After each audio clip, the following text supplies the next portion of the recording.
اعوذ باللہ من الشیطان الرجیم بسم اللہ الرحمن الرحیم۔ آج ہم ایک ایسے مختصر صدقے کے بارے میں پڑھیں گے جو اتنا اس کا اثر ہے کہ دوزخ میں جلتے شخص کو بھی باہر نکال دیتا ہے۔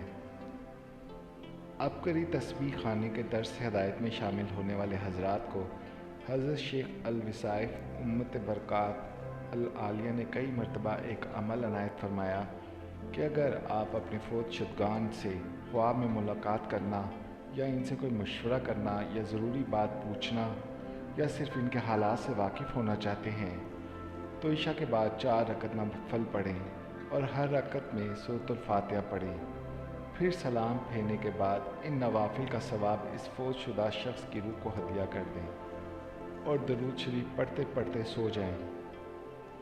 کسی کو جلدی کسی کو دیر سے ملاقات ہو جائے گی۔ آئیے اب دیکھتے ہیں کہ اس مبارک عمل کا کیا ثبوت ہے۔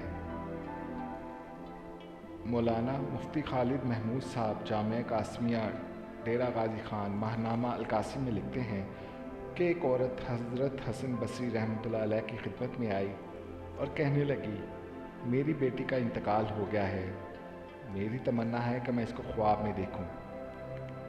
حضرت حسن بصری رحمۃ اللہ علیہ نے فرمایا، تو عشاء کی نماز کے بعد 4 رکعت نفل پڑھ اور ہر رکعت میں الحمد شریف پڑھ۔ نفل مکمل ہونے پر لیٹ جا اور سونے تک حضور نبی کریم اسلام پر درود شریف پڑھتی رہ۔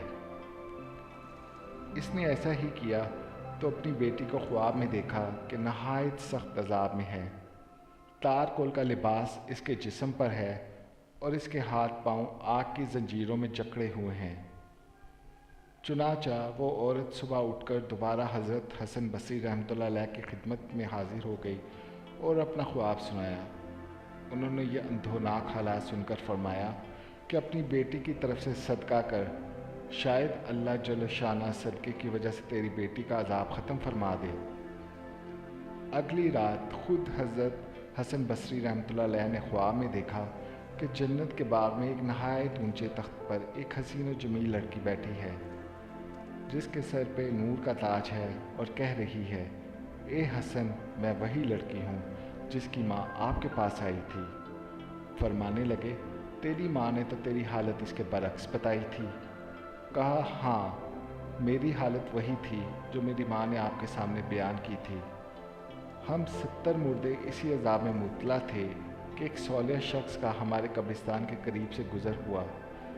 انہوں نے ایک مرتبہ درود شریف پڑھ کے اس ثواب کا ہمیں ہدیہ کر دیا۔ ان کا درود اللہ پاک کے ہاں اتنا مقبول ہوا کہ اس کی برکت سے ہم سب اس عذاب سے آزاد کر دیے گئے اور ہمیں جنت میں یہ رتبہ مل گیا۔